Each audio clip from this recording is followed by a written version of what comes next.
The time in your life has come for a 7-seat SUV, but you don't want to do the usual thing and buy a Honda CR-V or a Nissan X-Trail. You want to do something different and stand out from the crowd. You want a 7-seat SUV for the thinking person. Well, let me introduce you to the Skoda Kodiaq. Could it be the right SUV for your family?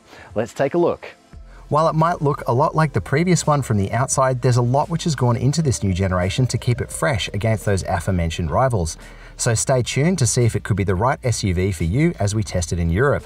Now, because we're driving this car in Europe well ahead of its Australian arrival, we can't have razor sharp pricing for you today, but don't expect it to change too much from its current positioning, which starts from that mid 50 grand region, and that is a drive away price.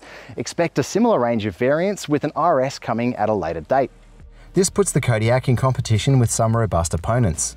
We've already mentioned the ever-popular RAV4, but it's probably more accurate to make comparisons to cars which are capable of supporting 7 seats, like the Nissan X-Trail, Honda CR-V, or even the Kodiaq's VW relation, the outgoing Tiguan Allspace. For the new generation version, there's an overhauled tech suite consisting of a new larger 13-inch multimedia touchscreen with new software, as well as wireless Apple CarPlay and Android Auto connectivity. It also gets an upgraded version of the VW Group's virtual dash cluster and an improved array of interior trims. Tune back in closer to the Kodiaq's Australian launch in 2025 for more details on the equipment that will come on each of the grades in the refreshed lineup. Like its superb sedan and wagon sibling, the new Kodiaq adopts small changes to a familiar formula, despite being significantly new underneath. The hard, boxy lines of the previous car have been traded out this time around for something a little more curvy, although those tough angular light fittings make the car look a bit more contemporary this time around, as well as those aero wheels. It doesn't rock the boat. This is still a big, boxy 7-seat SUV, but it does lean into the more stately quality of these larger Skodas a bit more, and that's reflected in its ultra-long wheelbase and more imposing overall dimensions. It's decidedly more conservative than some options like BYD's aquatic-looking C-Line 6 or Hyundai's Land Rover emulating new Santa Fe, but it also strays from the angular design highlights preferred by the CR-V, RAV4 or Sorento. The new Kodiaq is a real step up in the interior in terms of feeling a lot more upmarket this time around. There's an increase in soft touch materials everywhere, some nice textured surfaces across the dash, and of course, it's leaned into having those nice big screens with slick software this time around too. As always with Skoda, you get some clever touches, but it is really clever this time around. I mean, they've leaned into it big time. You get big bottle holders in the doors, obviously. There's a little kind of removable bin in there as well.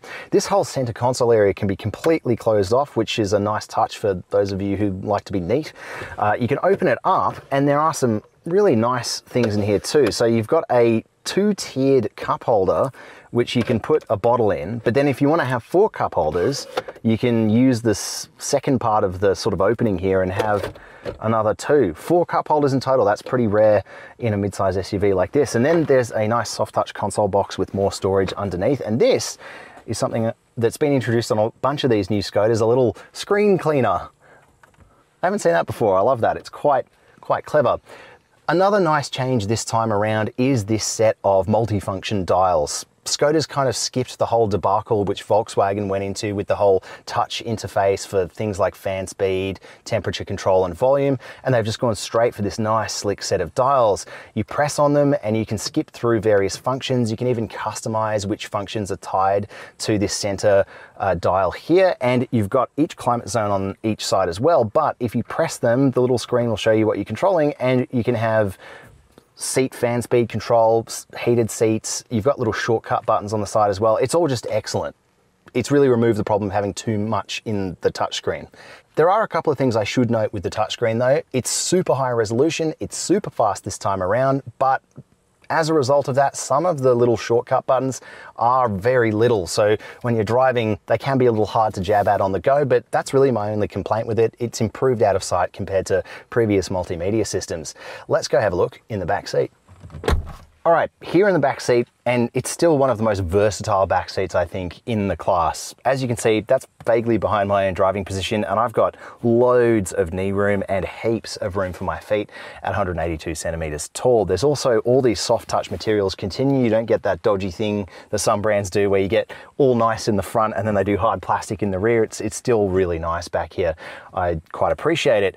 In terms of practicality, there's plenty to be going on with as well. So you've got a large bottle holder in the door, and this is kind of clever. They've covered up the all-wheel drive sort of pass-through for the hardware underneath with a storage tray and bottle holders. I haven't seen that done before. It does mean that this center position isn't going to be so great for an adult because they'll have to have their feet on either side of that. But if you're using it as a 5-seater or you're just putting 2 people back here at any time, then it is actually quite a nice little extra bit of practicality to have.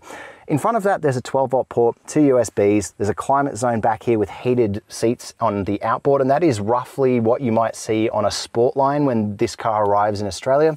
You've got adjustable air vents as well, and sort of clever 2-tiered pockets on the backs of the front seats.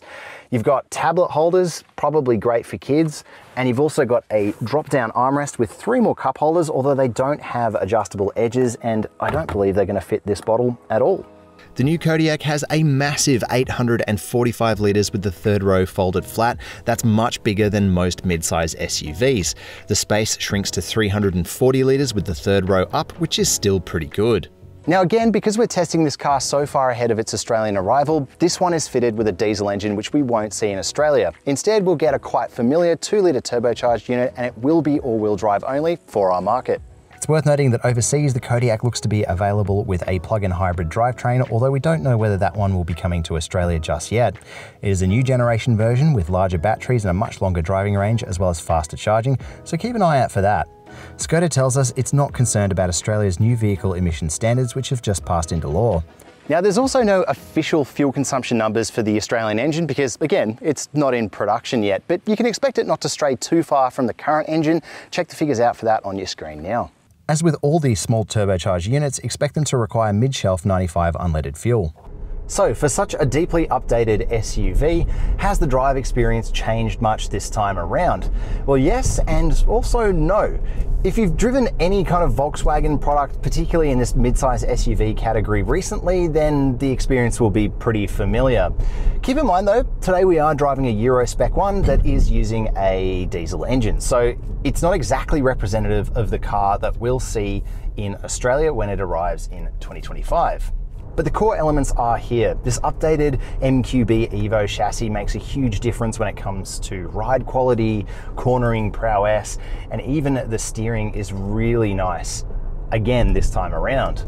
Now, I have driven this car back to back against this mechanical relation, the lower and sportier Superb, and I've got to say, you're probably better off buying that if you really like driving. But in terms of SUVs, well, you can definitely do much worse than one of these. In fact, I would go so far as to say this is one of the more engaging mid-size SUVs, especially one with 7 seats to drive. It's great in the corners, that dual clutch transmission is nice and snappy and responsive, and the 2-litre engine, so we're driving a diesel all-wheel drive today, but in the Australian market, it'll be a 2-litre turbocharged engine. That's a known quantity though. We've driven that engine before in other Volkswagen products, and it is a great engine, and it plays really nicely with this dual clutch auto as well. So there'll be none of the kind of lagginess that we usually complain about with engines like this. It does hold on really nicely in the corners. Again, not as well as a nice low-slung Skoda like a Superb or an Octavia, but this is huge amounts of fun when you push it as well. One of the other big upgrades that has come with this upgraded platform is new adaptive dampers, and they are, well, they're really good. Again, it's a little hard to tell because the roads that we're driving this European version on here in Germany are very good quality roads. So it's a little bit hard to say how it will tolerate the kind of bashiness you can get in some of Australia's big cities or even outside the capitals. But I expect it will be pretty good. Previous generation Volkswagen products that have come with adaptive dampers do a really great job of keeping the car under control and yet comfortable, and it is responsive to the driving modes that you'll get in this version of the car as well. So there is that comfort mode you can always turn to if you're not so keen to have it all locked down like it can be in sport mode. So far it's been really impressive, but again, check back for the local review to see how it handles in Australia. Other things that MQB Evo brings to the Kodiaq this time around is an increase in the level of refinement in the cabin. So there's much less wind noise this time around. I'm not noticing a lot of tire noise entering the cabin either. It's pretty quiet in here. And obviously we've got the diesel engine from this Euro spec one sort of breaking in a little bit, but I expect the petrol will be a little bit nicer. When you can hear those engines though, they're quite lovely. They've got a nice kind of rasp to them as they work their way up the rev range, and obviously because this is a dual clutch and not a CVT, it does let you sort of ride those gears out, and it sounds pretty good in the process.